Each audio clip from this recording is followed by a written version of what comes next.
ওমর রাদিয়াল্লাহু তাআলা আনহু ওই বুড়িমাকে ডেকে বললেন, হে বুড়িমা, আপনি কিছুক্ষণ অপেক্ষা করেন, আমি এক জায়গায় যাব, ওখান থেকে আমি আবার আপনার কাছে আসব। ওমর রাদিয়াল্লাহু তাআলা আনহু এই কথা যখন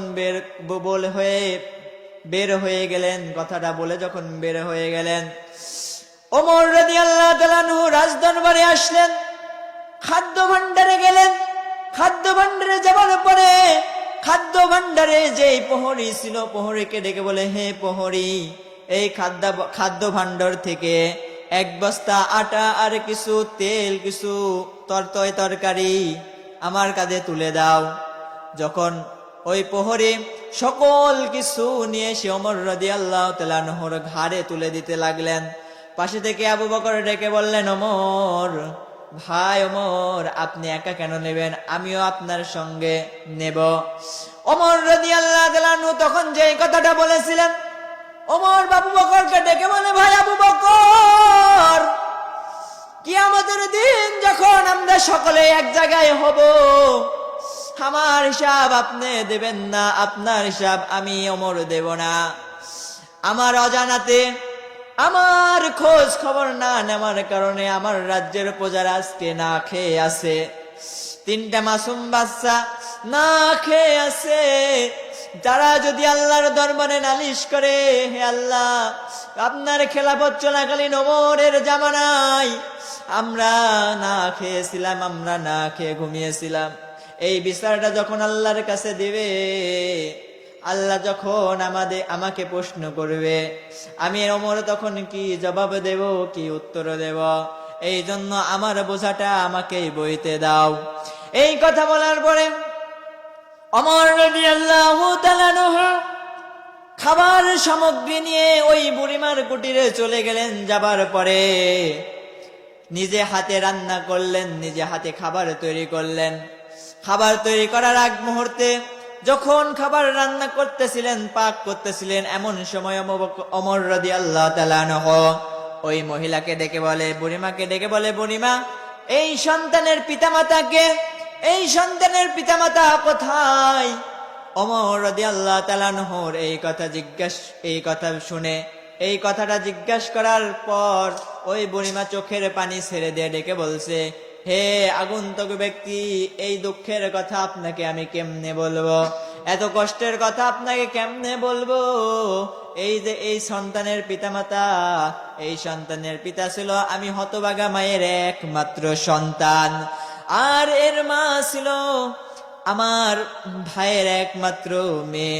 তাদেরকে আমি বিবাহ দিয়েছিলাম, কিন্তু এদেরকে জন্ম দেওয়ার পরে এদেরকে রেখে তারা আল্লাহর রাস্তায় শহীদ হয়ে গেছেন। আর এই 3টা বাচ্চার দায়িত্ব, এই 3টা বাচ্চার ভারপ্রাপ্ত আমার কাঁধে এসে পড়েছে। আমি নিজেই চলতে পারি না, এই বাচ্চাদের কি উপার্জন করে খাবো? এই কথা বলার পরে ওমর রাদিয়াল্লাহু তাআলা আনহু কান্না করেছেন আর বলছেন, বুড়িমা আর কান্না করা লাগবে না, আমি আপনাকে খাবার তৈরি করে দিয়েছি, এই খাবার আপনি ওই বাচ্চাদেরকে খাবার। বাচ্চাদেরকে খাবার দেওয়ার সঙ্গে সঙ্গে বাচ্চারা পেট পুরে খাবার খেয়েছেন। পেট ভরে খাবার খাবার পরে বাচ্চারা যখন হাসতেছে, ওমর রাদিয়াল্লাহু তাআলা আনহুর মুখে হাসি ফুটে গেছেন। বলেন সুবহানাল্লাহ। কারণ একজন মানুষ যদি দুঃখে থাকে আর একজন ছোট মাসুম বাচ্চার মুখে যদি হাসি থাকে, ওই বান্দার ভিতরে যতই দুঃখ থাকুক না কেন, যতই কষ্ট থাকুক না কেন, একজন মাসুম বাচ্চার মুখের দিকে তাকাইলে ওই লোকটার মুখের দিকে হাসি ফোটে কি ফোটে না? আপনি দুঃখের মধ্যে রয়েছেন, কষ্টের মধ্যে রয়েছেন, কিন্তু আপনার সাইডে একজন মাসুম বাচ্চা হাসাহাসি করতেছে। তারা হাসি দেখে কিন্তু আপনার অন্তর থেকে কিন্তু একটা হাসি চলে আসবে। ওমর রাদিয়াল্লাহু তাআলা আনহু যখন খাবার পাক করে ওই বাচ্চাদেরকে খাওয়ালেন, ওই বাচ্চারা যখন খাবার শেষে হাসি ফুটালেন, ওমর রাদিয়াল্লাহু তাআলা আনহুর মুখেও হাসি ফুটলো, আবু বকরের মুখেও হাসি ফুটলো। ওমর ওই বুড়িমাকে ডেকে বলল, বুড়িমা, আগামী কালকে ওই যে খলিফাতুল মুসলিমিন হযরত ওমর ওই অমরের দরবারে আপনি যাবেন, আমি আপনাদেরকে কিছু নিয়ে দেওয়ার চেষ্টা করব। এই কথা বলে ওমর রাদিয়াল্লাহু তাআলা আনহু আর আবু বকর রাদিয়াল্লাহু তাআলা আনহু সঙ্গে ওখান থেকে বের হয়ে চলে আসলেন, রাজকোষে আসলেন, সকল কিছু রেডি করলেন। আগামীকাল সকাল 10টার সময় যখন ওই বুড়িমা চলে গেল, সকাল 10টার সময় যখন ওই বুড়িমা চলে গেল, গিয়ে যখন ওই আগন্তুক ব্যক্তি, গতকাল রাতে যে ব্যক্তি তার নাতিদেরকে খাবার খাওয়াইছিল, যে নাতিদেরকে খাবার গ্রহণ করিয়েছিল, ওখানে খলিফাতুল মুসলিমিনের চেয়ারে দেখে, রাজার চেয়ারে দেখে ওই বুড়িমা অবাক হয়ে গেছে, অবাক দৃষ্টিতে তাকিয়ে রয়েছে, অবাক দৃষ্টিতে তাকিয়ে রয়েছে। পাশে ছিলেন একজন সাহাবী ডেকে বলছে, হে বুড়িমা, আপনি কেন ওই দিকে এইভাবে তাকিয়ে রয়েছেন? বুড়িমা চোখের পানি ছেড়ে আর বলে, একে তো আমি গতকালকে আমার কুটিরের ভেতরে দেখেছিলাম, যে কিনা আমার নাতি নাতনিদের জন্য খাবার নিয়ে এসেছিল, আমার নাতি নাতনিদের জন্য খাবার প্রস্তুত করে খাইয়ে গিয়েছিল। ওই সাহাবী ডেকে বলে, বুড়িমা এখন কি আপনি চিনতে পারেন না এই লোকটিকে? ইনি হলেন অর্ধ জাহানের খলিফা হযরত ওমর। এই কথা শোনার পরে বুড়িমা সঙ্গে সঙ্গে চমকে উঠলেন, কি ব্যাপার? গতকাল রাত্রে যে সাধারণ মানুষটি আমার বাসায় গিয়ে আমার জন্য খাবার দিয়ে আসলেন, আজ সেই মানুষটি প্রধানমন্ত্রী, অথচ আমি চিনতেই পারলাম না সে এই দেশের রাজা, আমি চিনতেই পারলাম না। ওমরের কাছে গিয়ে হাত ধরে বলছে, ও খলিফাতুল মুসলিমিন, আপনার সাথে যদি গতকাল রাতে আমি কোনো ভুল হয়ে থাকে, ভুল ত্রুটি করে থাকি, আপনি মাফ করে দেবেন মেহেরবানি করে। এই কথা শোনার সঙ্গে সঙ্গে খলিফাতুল মুসলিমিন ডেকে বলে, বুড়িমা, আপনি কেন আমার কাছে মাফ চাচ্ছেন? মাফ চাওয়ার দরকার তো আমার অজানাতেই আমার প্রজারা, আমার জনগণ না খেয়ে আছে। এটা যদি আল্লাহ তাআলা আমাকে জিজ্ঞাসা করে, প্রশ্ন ছুড়ে দেয়, আমি ওমরের কিন্তু বাঁচার কোনো পথ নাই। এখন আমি আপনি অন্যায় করি, আমি আপনি খারাপ কাজ করি, আমি আপনি জিনা করি, আমি আপনি পরকিয়া করি, এই প্রশ্ন যদি আল্লাহ তাআলা আমাদেরকে ছুড়ে দেয়, কেন তুই জিনা করলি, কেন তুই পরকিয়া করলি, কেন তুই কোরআনের বিরুদ্ধে গেলি, কেন নামাজ পড়লি না, কেন ঈমান আনলি না? আমার আপনার সেই দিন কি আমার আপনার জীবন জবান ফুটে কি কথা বাড়াবে? আমার আপনার জবান থেকে কোনো কথা বাড়াবে না। আমার আপনার অঙ্গ প্রত্যঙ্গ সাক্ষী দেবে, আমার আপনার দেহের সকল কিছুই সাক্ষী দেবে, মুখ বন্ধ করে দেওয়া হবে। এই হাত দিয়ে আমরা যত অন্যায় করেছি, এই হাতের তালু সাক্ষী দেবে। এই চোখ দিয়ে যত খারাপ দৃশ্য দেখেছি, মোবাইলের ভেতরে যত খারাপ ভিডিও দেখেছি, সকল কিছুই চোখ সেই দিন বলে দেবে। এই পা দিয়ে যেই মানুষের অন্যায় করেছি, মানুষকে লাথি মেরেছি, মানুষের আবাদ নষ্ট করেছি, এই পা সেদিন সাক্ষী দেবে। সেই দিন কেউ আমাদের পক্ষে থাকবে না, সকলে আমাদের বিপক্ষে চলে যাবে। কথা বলেন ঠিক কিনা?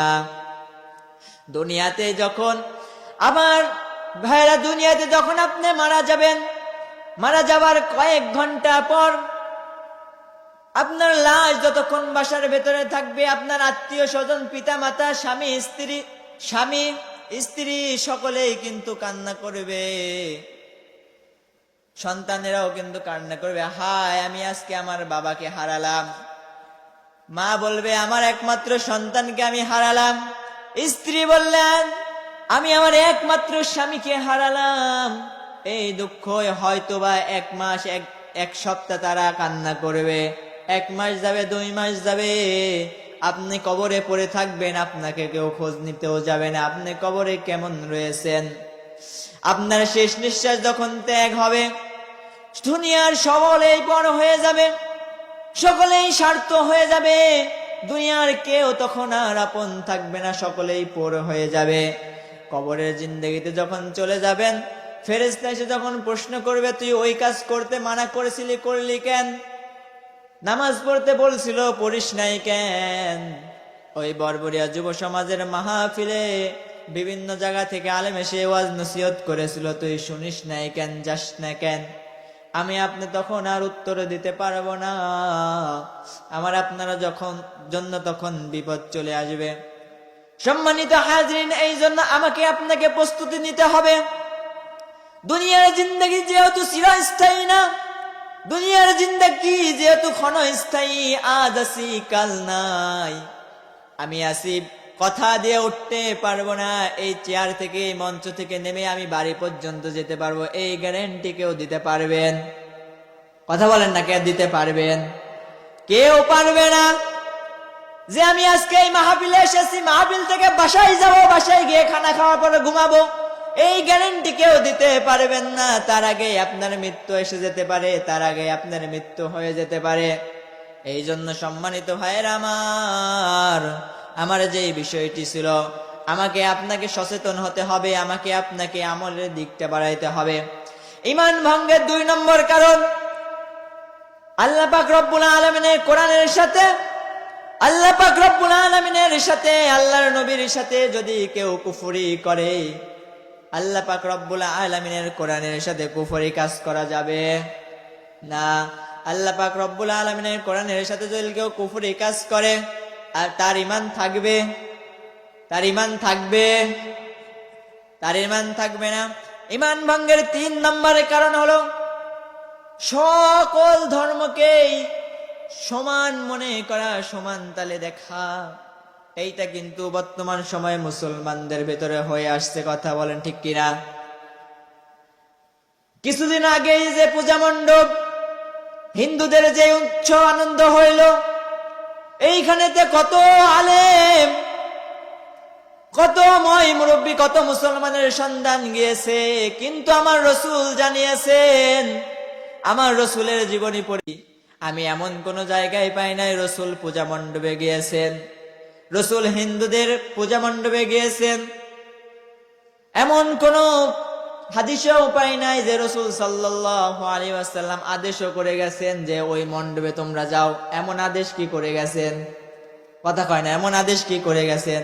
বরং মানা করে গেছেন যে তোমরা তোমাদের ইসলাম ধর্মটাকে পালন করো, কারণ সকল ধর্মের চেয়ে এই ইসলাম ধর্মটাই হলো শ্রেষ্ঠ ধর্ম। কথা বলেন ঠিক কিনা? আল্লাহ পাক রব্বুল আলামিন এই ধর্মকে যে সম্মান দিয়েছেন, এই ইসলামটাকে যে সম্মান দিয়েছেন, অন্য কোন ধর্মের মানুষকে এই সম্মান দেয় নাই। এই কোরআনের জন্য, এই ইসলামের জন্য যত আলেমকে আল্লাহ তাআলা সম্মান দিয়েছেন, অন্য ধর্মের দিকে তাকান, তাদেরকে কিন্তু সেই সম্মান দেন নাই। এই জন্য আমাদের বুঝতে হবে যে সকল ধর্মের চেয়ে ইসলাম ধর্মই হলো শ্রেষ্ঠ। কারণ আল্লাহ পাক রব্বুল আলামিন জানায় দেন, আল ইয়াউমাল আকমালতু লাকুম দীনাকুম ওয়া আতমামতু আলাইকুম নি'মাতি ওয়া রাদিতু লাকুমুল ইসলাম দীন। আমি আজ তোমাদের সামনে তোমাদের দিনকে পরিপূর্ণ করে দিলাম, তোমাদের ধর্মটাকে আমি পরিপূর্ণ করে দিলাম, তোমাদের ইসলামটাকে বিধিবিধান হিসেবে দিয়ে দিলাম। এইটা বাদ দিয়ে যারা অন্য ধর্মকে মেনে চলবে, অন্য ধর্মের গুণগান করবে, অন্য ধর্মের আইন মেনে চলবে, তারা আমি আল্লাহ পাক রব্বুল আলামিনের এই আয়াতের বিরুদ্ধে চলে যায়। আর আল্লাহ তাআলার কোরআনের আয়াতের বিরুদ্ধে গেলে আমাদের ঈমান থাকবে? সাধারণ মানুষকে কেউ জিজ্ঞাসা করেন যে কোরআনের আয়াত অস্বীকার করে, ওই মানুষটি কি হয়ে যায়? সাধারণ মানুষের জ্ঞান যেটুকু রয়েছে সে বলবে কাফের হয়ে যায়। কারণ এই আল্লাহর কোরআনের আয়াতকে কিন্তু আবু জেহেল অস্বীকার করেছিল, আবু লাহাব অস্বীকার করেছিল, উতবা সাহেবারাও কিন্তু এই কোরআনের বিরোধিতা করেছিল, কি করে নাই? আজও যারা কোরআনের তাফসিরের মাহফিলে কোরআনের আলোচনা যেইখানে হয় সকল বাধা সেইখানে, গান বাজনা যেইখানে বাধা নাই সেইখানে। কথা বলেন, আজ যদি এই মাহফিলটা না হয়ে এইখানে গান হতো, বিশ্বের সেরা সেরা শিল্পীকে যদি নিয়ে আসতেন, আমার বোধ হয় তামান জায়গা দিয়েও আপনি জায়গা ভরাতে পারতেন না। খারাপ কাজের জন্য মানুষ আগাতে চায়, ভালো কাজের জন্য মানুষ আগাতে চায় না। আপনি এখন মানুষকে জিজ্ঞাসা করে দেখেন, ভাই আপনি গতকালকে যে ওই যুবক ভাইরা তাফসীর মাহফিলের আয়োজন করেছিল, জান নাই কেন? বলবে কাজের চাপ ছিল, অন্য জায়গায় গেছিলাম এই জন্য যাইতে পারি নাই। এটা অজুহাত দেবে তারা। মানুষের কিন্তু তিনটা হাত থাকে, আমার এই দুই হাত আর আরেকটা হলো অজুহাত, যে অজুহাত দিয়ে মানুষ কিন্তু বারবার বেঁচে যায়। কথা বলেন ঠিক কিনা? আপনাকে কথা দিয়েছে, ভাই আমি অমুক জায়গায় যাব, আপনি আসবেন ইনশাআল্লাহ, জোরে গলায় বলেছেন হ্যাঁ আসবো, কিন্তু ওই ভাই যখন চলে এসেছেন, আপনি যে কথা দিলেন আমি আসবো, পরে গেলেন না, তাহলে আমার আপনার অজুহাত আছে কিনা নাই? কথা বলেন। আমরা কিন্তু স্ত্রীদের কাছে অজুহাত দেখাই, স্ত্রীরাও কিন্তু স্বামীদের কাছে অজুহাত দেখায়। কিরকম অজুহাত? স্বামী যদি বলে যে স্ত্রী ওইটা করা যাবে না, ওইটা করা যাবে না, ওই জায়গায় তুমি যাবে না, বলবে যে অনেক মানুষ এসেছিল, মহিলারা এসেছিল, পাড়ার প্রতিবেশী এসেছিল, আমাকে যাওয়ার জন্য বলে গেছে, না গেলে কিরম হয়? এইরকম কথা বলে কিন্তু স্বামীর আদেশ না মেনেই কিন্তু চলে আসেন। এইরকম স্ত্রী কিন্তু আমাদের ঘরে ঘরে আছে। স্বামীর আদেশ যারা পালন করেন না, লক্ষ্য করেন, আল্লাহর নবীজি সাল্লাল্লাহু আলাইহি ওয়াসাল্লাম বলেছেন, তোমার স্বামী তোমার জন্য জান্নাত, তোমার স্বামী তোমার জন্য জাহান্নাম। আর এই স্বামীদেরকেও বলেছেন, তোমার স্ত্রীর জন্য তুমি জান্নাতি, তোমার স্ত্রীর জন্যই তুমি জাহান্নামী।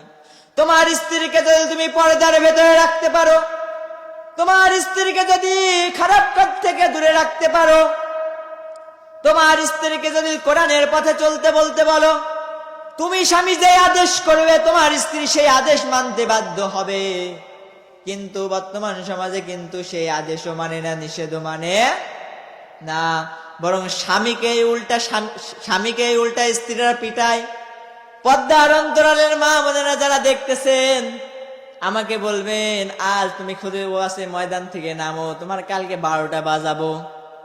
এইরকম কথা যারা বলবেন ভেবে রেখেছেন, সাবধান হয়ে যান।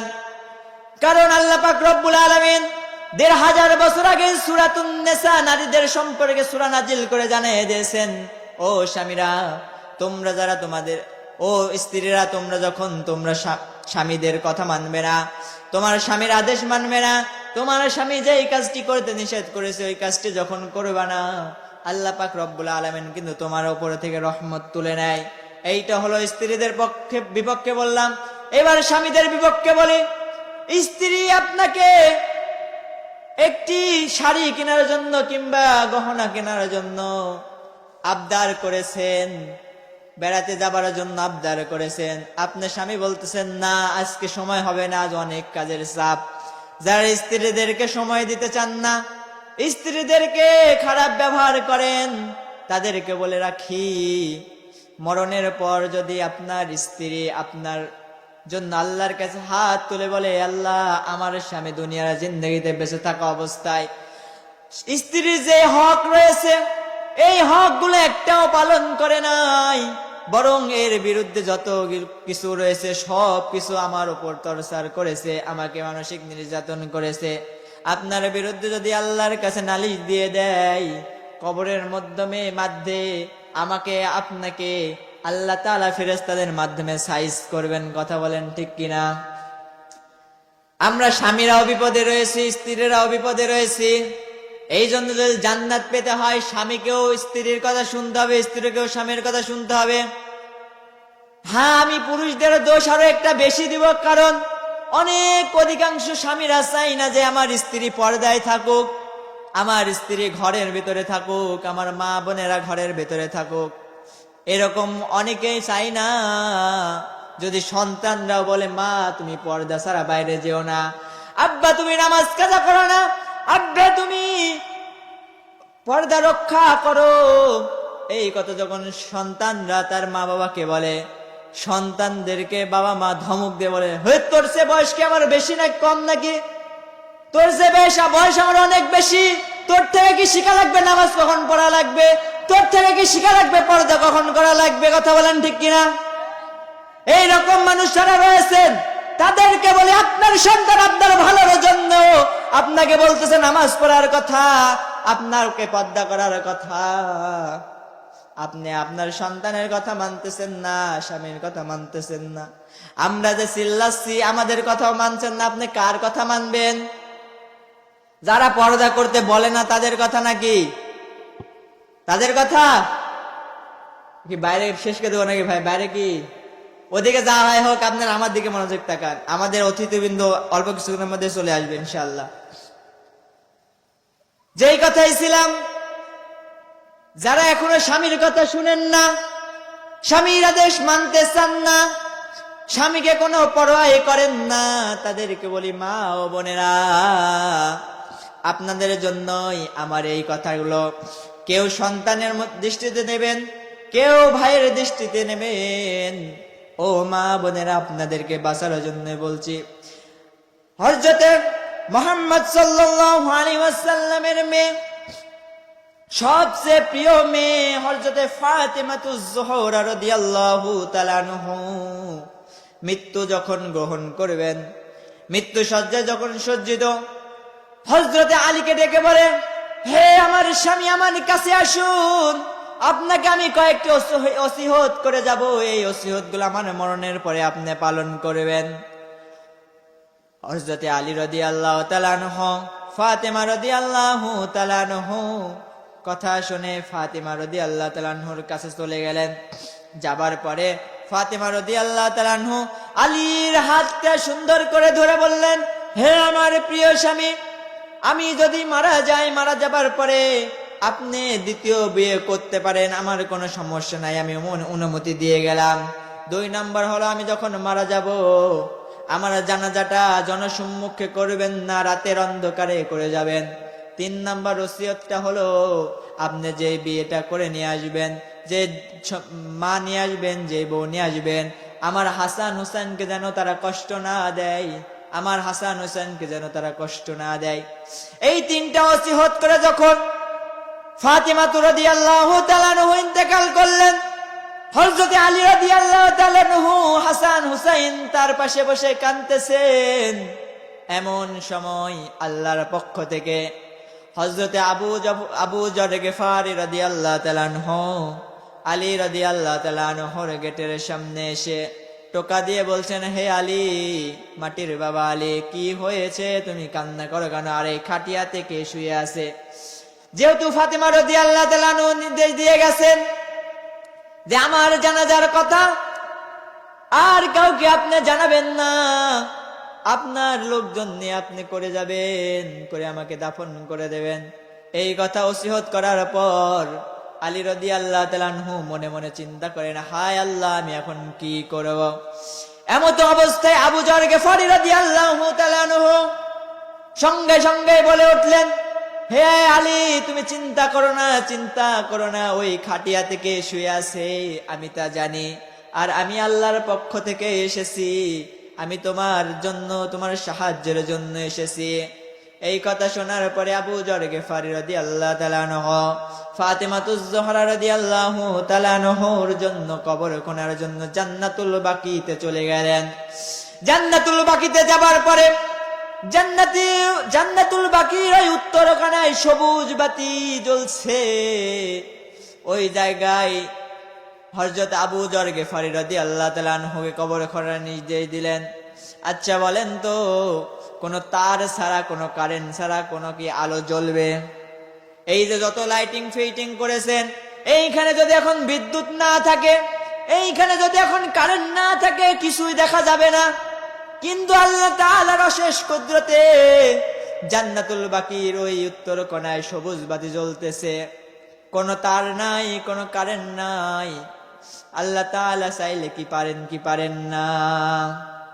আল্লাহ চাইলে সবকিছু পারেন। তো জান্নাতুল বাকির ভেতরে যখন কবর খোঁড়া শুরু হয়ে গেল, আবু যর গিফারি রাদিয়াল্লাহু তাআলা আনহু মনের আবেগটাকে ধরে রাখতে না পেরে কবরকে ডেকে বলে, হে কবর, তুমি সাবধান হয়ে যাও, আজকে তোমার ভেতরে এমন একজন মহিষিনী নারীকে রাখা হবে, যিনি মৃত্যুর পরে জান্নাতের সর্দারিনী হবে, জান্নাতে যত নারী যাবে সকল নারীর সর্দার হবে। হে কবর, তুমি সাবধান হয়ে যাও, আজ তোমার ভেতরে যাকে রাখা হবে সেই হাসান হুসাইন, যে জান্নাতের যুবকদের সর্দার হবে, সেই হাসান হুসাইনের মাকে আজ তোমার কবরের ভেতরে রাখা হবে। হে কবর তুমি সাবধান হয়ে যাও, তোমার ভেতরে আজকে নবীজির মেয়েকে রাখা হবে। এই কথা বলার সঙ্গে সঙ্গে আল্লাহ পাক রব্বুল আলামিন তার অশেষ কুদরতের মাধ্যমে আবু যর গেফারি যখন কবরের মধ্যে রয়েছেন, আল্লাহ তাআলা তার অশেষ কুদরতের মাধ্যমে কবরের জবানটাকে খুলে দিলেন। কবর ডেকে বলে, হে আবু যর গেফারি, তুমি কি বলতে চাও? আমি কবর দুনিয়ার কোন মানুষ আমার কবরের মধ্যে আসলো, আমি কবরের মধ্যে আসলো আমি জানি না। আমি কবরের ভেতরে যদি আমল নিয়ে ঈমান নিয়ে আসতে পারে তাহলে আমি কবর তার জন্য জান্নাত, আর যদি ঈমান না নিয়ে নামাজ না পড়ে নামাজি হয়ে বেআমলহীন হয়ে যদি কবরের মধ্যে আসে তাহলে আমি কবর হব জাহান্নামের ভয়াবহতায় পরিণত হয়ে যাব। হে কবর, আমি নবীর মেয়ে ফাতিমাকে চিনি না, কে জান্নাতের সর্দার হবে আমি চিনি না, কোন হাসান হুসাইনের মা হবে আমি চিনি না, আমি শুধু চিনি আমল ও ঈমান। এই কথা বলার সঙ্গে সঙ্গে আবু যর গেফারি রাদিয়াল্লাহু তাআলা আনহু কবর থেকে লাফ দিয়ে উঠে চলে আসলেন। আসার পরে আলী রাদিয়াল্লাহু তাআলা আনহু এর বাসায় গিয়ে হাঁপাইতেছেন। কিছুক্ষণ থামার পরে হাদিসটি অনেক বড়, সংক্ষিপ্ত করে বলে, হাঁপানোর পরে আলী রাদিয়াল্লাহু তাআলা আনহু এক খাটিয়ালির এক পায়া ধরেছেন, আবু যর গেফারি একটা ধরেছেন, হাসান হুসাইন দুইটা ধরে ফাতেমা রাদিয়াল্লাহু তাআলা আনহুকে জানাজা পড়িয়ে ওই রাতের অন্ধকারে রাতের কবরে ওই জান্নাতুল বাকির ভেতরে গোরস্থানের ভেতরে রেখে দিয়েছেন। রেখে দেওয়ার পর আলী যখন আল্লাহর কাছে মোনাজাত করতেছে, আল্লাহ আমি আমার স্ত্রীর ওপরে মরার আগ পর্যন্ত এখন পর্যন্ত খুশি ছিলাম, তুমি আল্লাহ খুশি হয়ে যাও। এইটা করার পরে যখন এইভাবে হাত মুখ চোখ দিয়ে মুছে ফেলেছেন, তারপর আর তাকায় দেখে তার প্রিয় স্ত্রী হযরতে ফাতিমাতুজ জোহরা রাদিয়াল্লাহু তাআলা আনহার কবর আর দেখা যায় না। বলেন আল্লাহু আকবার। কোন কারণে কবর দেখা যায় না? মুফাসসির ইকরাম লিখেছেন, ওই জান্নাতুল বাকির ভেতরে কোন ফাতেমা রাদিয়াল্লাহু তাআলা আনহার কবর চেনা যায় না, দেখা যায় না।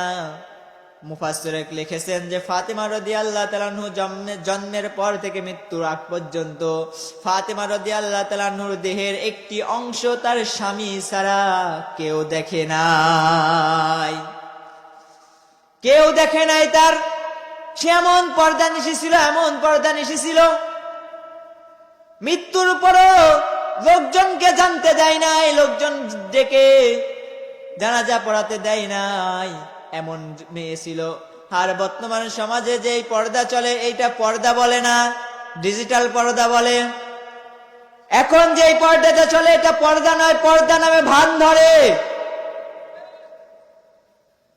আজ যে সমস্ত মেয়েরা পর্দার নাম নিয়ে ভান ধরে যারা বেয়াদবি করে বেড়াইতেছেন তাদেরকে বলি, ও মা ও বোনেরা, আজ মরে যদি কবরে যান আপনাকে শাস্তি দেবে, আপনার শাস্তিকে গ্রহণ করবে না, আপনার শাস্তি আপনাকে গ্রহণ করা লাগবে। দুনিয়াতে যেমন অপরাধী অপরাধ করে, সেই অপরাধী ছাড়া কিন্তু অন্য কেউ সাজা গ্রহণ করে না, ঠিক তেমনি ভাবে কবরে যখন তোমাকে রেখে আসা হবে ওই কবরে তুমি ছাড়া আর কেউ শাস্তি গ্রহণ করবে।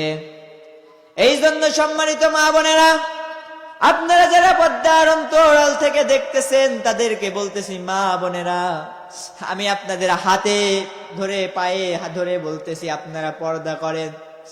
হয়তোবা আমি বলে যাচ্ছি আপনারা পর্দা করবেন না, সেটা আপনাদের বিষয়, কিন্তু জাহান্নামের আগুন থেকে আপনি পড়বেন এইটা কিন্তু আমি বাঁচাতে পারবো না। আপনার সর্বনাশ আপনি নিজে ডেকে আনতেছেন। মানুষ কিন্তু আপনার সর্বনাশ ডেকে আনতে পারে না, মানুষ কিন্তু ভালোর পথে ডাকে, আপনার সর্বনাশ আপনি নিজে ডাকছেন। এই জন্য মা ও বোনেরা, আপনারা পর্দার ভেতরে থাকবেন। আর যে সমস্ত স্বামীরা এখানে রয়েছেন আপনারাও আপনাদের স্ত্রীদেরকে কড়া শাসনে রাখবেন, আপনাদের স্ত্রীদেরকে পর্দার ভেতরে রাখবেন। কারণ আল্লাহর নবী সাল্লাল্লাহু আলাইহি ওয়াসাল্লাম তিনটি বিষয়ের কথা বলে গেছেন, যে তিনটা বিষয় যদি তোমার স্ত্রীরা না মানে তাহলে তোমরা তাদেরকে হাত তুলতে পারবা, কিন্তু 1 বিঘত পরিমাণ লাঠি হওয়া লাগবে। এখন স্ত্রী ভুল করেছে, স্বামীর মাথায় রাগ উঠে গেছে, কোদালের ডাঁট পান আর যাই পায়ে দিয়ে ধপাধপ মারতে শুরু করে দিছে, গরু পিটা করে পিঠাইতেছে, মানুষই মনে করতেছে না এইটা আল্লাহর নবী শিখান নাই। আল্লাহর নবী বলে গেছেন, যখন তোমার স্ত্রী তোমার কথা শুনবে না, পর্দা করবে না, নামাজ পড়বে না, যখন নামাজ কাজা করবে, তখন 1 বিঘত পরিমাণ লাঠি দিয়ে তুমি তোমার স্ত্রীকে মারতে পারবে। কিন্তু মুখে মারা, এই নাভির নিচ থেকে মারা হারাম করে দিয়েছে, শুধু পিঠে মারতে পারবে। এই মুখমণ্ডল এবং নাভির নিচ থেকে মারা হারাম হারাম। কথা বুঝতে পারছেন? আমরা যারা এখনো মানে লাঠি পালেই শুরু করে দিই, কে কতি মুখ, কতি চোখ, কতি মানে যা দেখে দেখা নাই সব জায়গাতেই বাড়ি মারি, ঠিক না? না, 1 বিঘত পরিমাণ লাঠি হবে। কয় বিঘত পরিমাণ? 1 বিদ্ধা কিংবা 1 বিঘত। এই লাঠি দিয়ে আপনি আপনার স্ত্রীকে শাসন করতে হবে।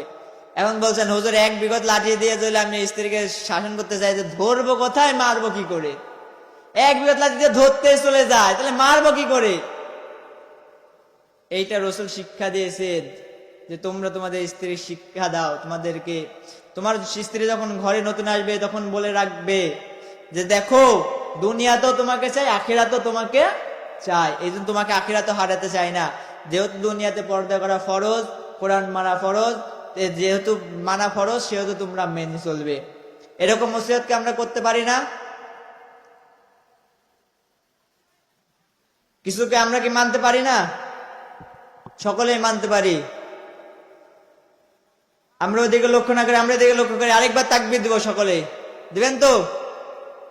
নারে তাকবীর। আপনার এই মাহফিল করে কি খুশি না বেজার? খুশি কারা? হাত তুলেন তো, 2 হাত তুলে আল্লাহকে দেখা দেন। তুলেন। খুশি? সবাই খুশি? এই মাঠে আগামী ডিসেম্বর মাসে ইনশাল্লাহ আরেকটা প্রোগ্রাম হবে, বলেন আলহামদুলিল্লাহ। সকলে 2 হাত তুলে টান টান করেন। নারে তাকবীর, নারায়ে তাকবীর, নারায়ে তাকবীর। আল কোরআনের আলো, আল হাদিসের আলো, কোরআন হাদিস যেখানে, কোরআন হাদিস নাই যেখানে। এই যে বললেন কোরআন হাদিস নাই যেখানে, আমরা নাই সেখানে। যদি দেখা যায় তাহলে কি হবে? বিপদ। এই যে আমার চোখে যারা বলেছেন যে কোরআন হাদিস নাই যেখানে, আমরা যাব না সেখানে, এখন যদি দেখা যায় তাহলে ম্যাচ ছাড়া কোনো উপায় আছে?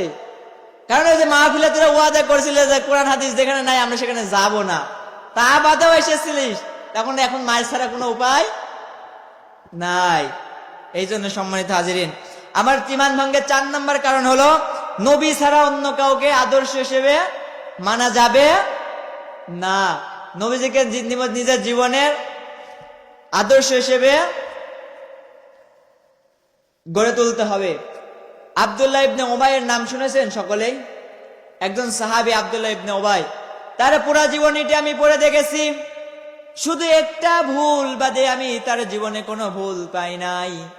সে নবীজির মতন দাড়ি রাখতো, নবীজির যে কায়দায় খাবার খাইতো সেই কায়দায় খাবার গ্রহণ করতো, নবীজির পিছনে নামাজ পড়তো।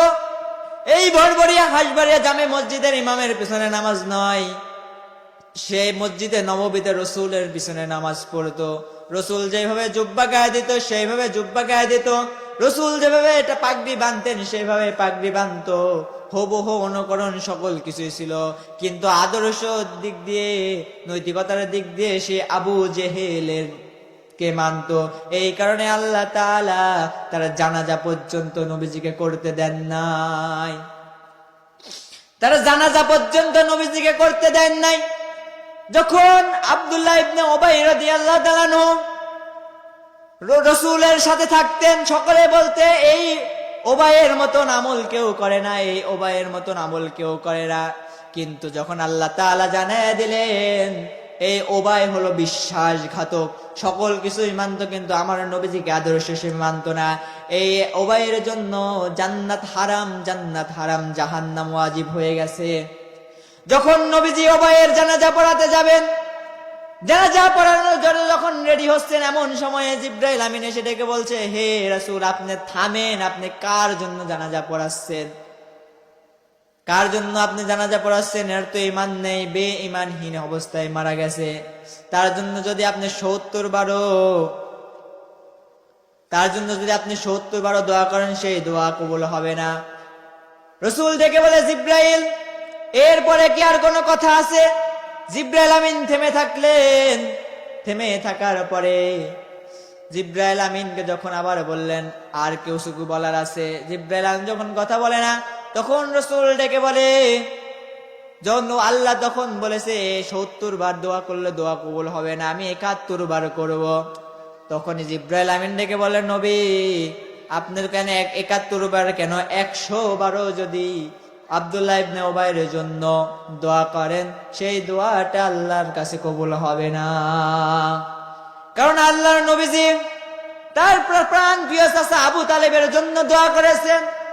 আবু তালেবের মতন কেউ ভালোবাসতে পারতো না, আবু তালেবের মতন কেউ তাকে স্নেহ করে নাই, তাকে কেউ ভালোবাসে নাই।